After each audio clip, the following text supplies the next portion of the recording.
Hello and welcome to Boomer and Beyond Wellness. I'm Angela Fischetti and welcome to the Have It Your Way workout series. So today's deep dive is into an exercise called the box squat. Now the accessories we'll be using today will be a sticky yoga mat.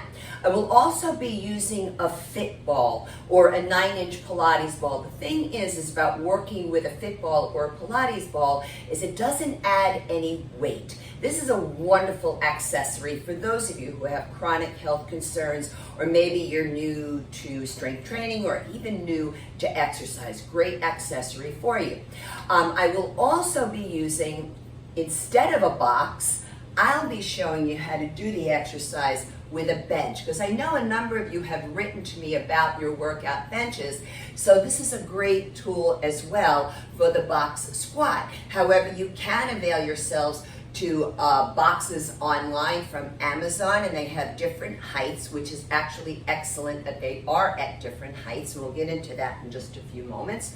I will also be using one pair of 8-pound kettlebells and a pair of 10-pound dumbbells. Now this leads me right into the precautionary measures and medical disclaimers. So there is a blanket statement. If you have any chronic health concern, please do not participate immediately. I want you to please observe the video and look for what you can do. However, if you're not sure, then I would invite the medical health care practitioner who knows your body best to preview the video as well to help you make an informed decision. Now, specific to this video, so the mat and the fit ball or the Pilates ball, they're made out of latex. So if you have a latex allergy, do look for non-latex or latex-free.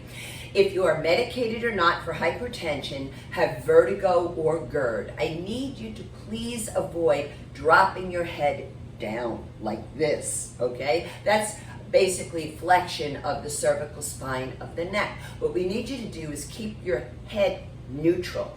And by the way, please folks, this is across the board as well. Do not work out to the YouTube videos with your device on the floor, because you are putting your head into forward flexion of the cervical spine. And if you have an arthritic neck, this could be a real issue, and you might wind up blaming the exercise. So let's bring those devices up to eye level, please. Also, if you have any back spine issues where you've been told not to bend down to pick up something, so that's flexing the spine, right?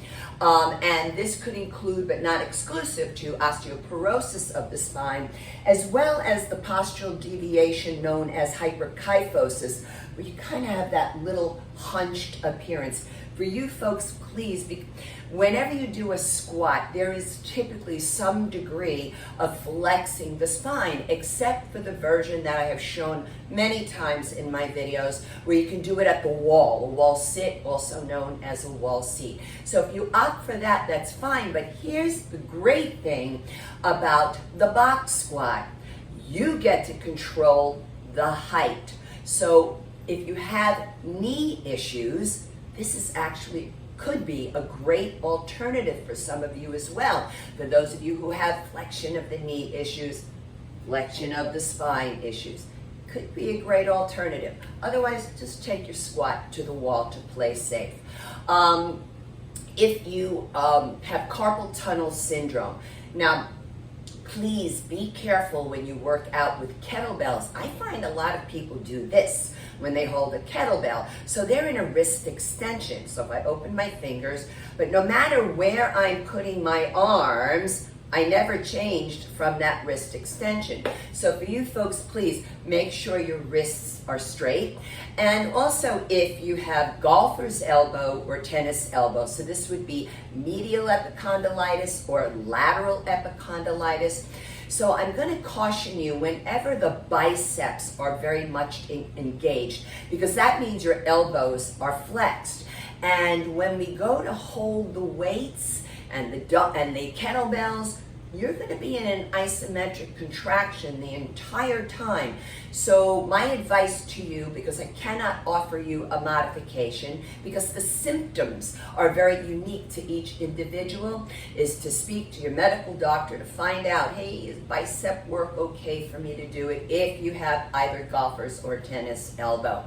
Now, what are the benefits here to the box squat? Well, pretty much like any other squat, it needs to be stated that it is excellent for the posterior extensor chain of the body, both the back and hip extensors, and in particular, the back erector muscles, the gluteals, and the hamstrings.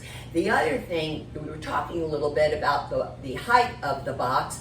It will help improve your squat depth. So if you have to stay up higher, that's fine, and little by little you can take it down lower. If you use a chair, maybe you can stack some books, heavy books on it, so they don't slide around and all of that, on the chair, and then maybe remove one at a time to experiment with the depth of your squat. It allows for enhanced power generation, and part of this is because there's a real kind of controlled lowering and then a controlled pause at the bottom, and then you have this sort of nice pop at the top where you're having an explosive upward movement. Now, I've talked about this before, about explosivity, particularly in a healthy aging process, and it's really, really important, folks, for those, for all of us, to help us with our reflex reaction time. We discussed already that it can help reduce knee stress because you are up higher. Yeah, I'm checking my notes here for you. And you get to choose your box height. So what is the goal? The goal is that the box height will allow a depth that permits the thighs to be roughly parallel to the ground, and I'll be showing you that when we actually do the full-out demonstration. Now, what are the activities of daily living that are affected? Well, you all know when it comes to squats, I call it the 3 C's, so that it helps us to get up and down from a chair, in and out of our car, and well, you know, up and down off the commode. Sorry, but that is a reality. Now, a couple of gentle reminders. When you're working out on your own, and this is not a workout, but this is a good tip. When you are working out on your own, always feel free to stop and rest whenever you need to. However, it's not an invitation to quit. So you stop, take a couple of breaths, and then return to the work, even if it's just one more repetition. Also, do make sure you keep yourselves properly hydrated while you're strength training, while you're doing your cardio, etc. I don't know from flavored waters. Some of you write me about this and ask me about coffee teas. I don't know. I only know what Harvard Health publishes, and they publish about studies that are done working out with water. However, if you already have been told that medically it is not advised for you to drink a lot of water, maybe for kidney or bladder issues, then please follow this advice.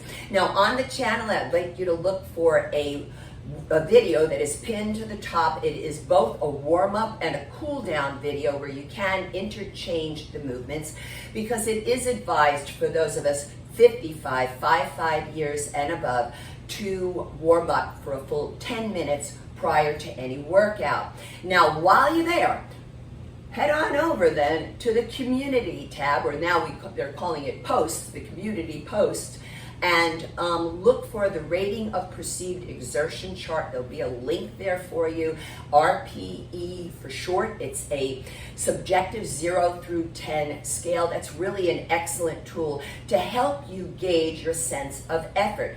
Could be very helpful for those of you who have a pacemaker, or maybe you're taking certain medications like beta blockers, or maybe you just don't know how to take your exercise training heart rate.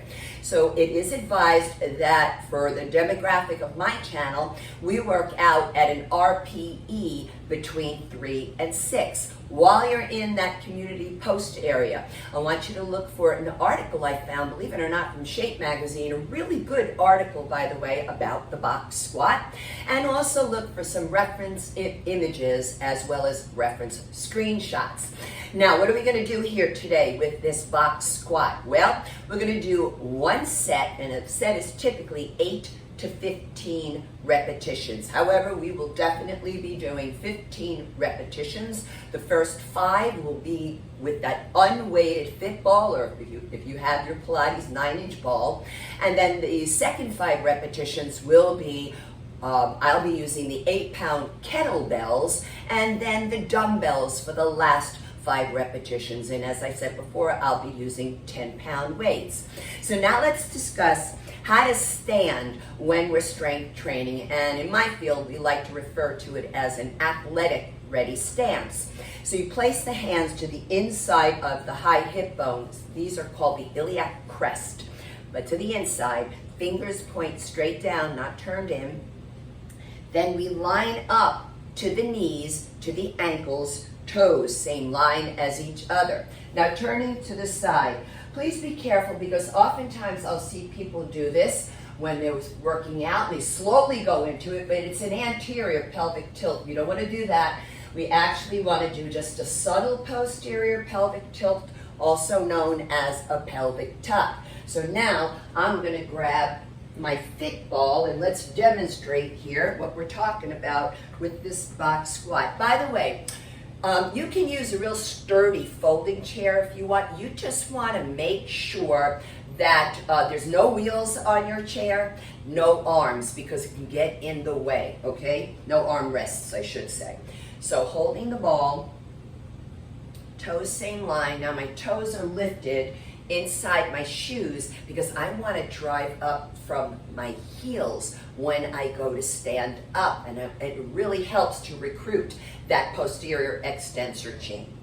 Okay, so we're going to come down slowly, pause, and then pop it. Now you want to be careful when you pop up. You don't want it violent, and make sure you get that nice little controlled pause and then up. All the breath is in and out through the nose. And we're going to pause at the peak of the contraction right here. Engage the glute, engage the quadricep. Now we move on to the kettlebells.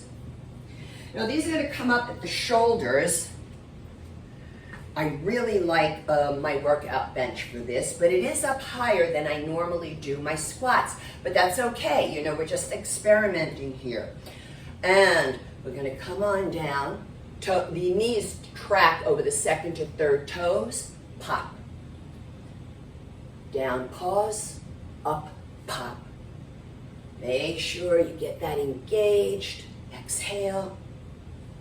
I'm going to go for 2 more. And 1 more. I'm looking down and out. And lower the arms down. Now let's come to the weights.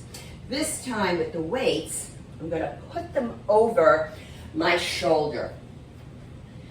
And just holding on to the collars of the weight. See that? These are the collars, right? So let me straddle it. Toes are lifted. Coming down slowly, and then pop. Take your time, pause.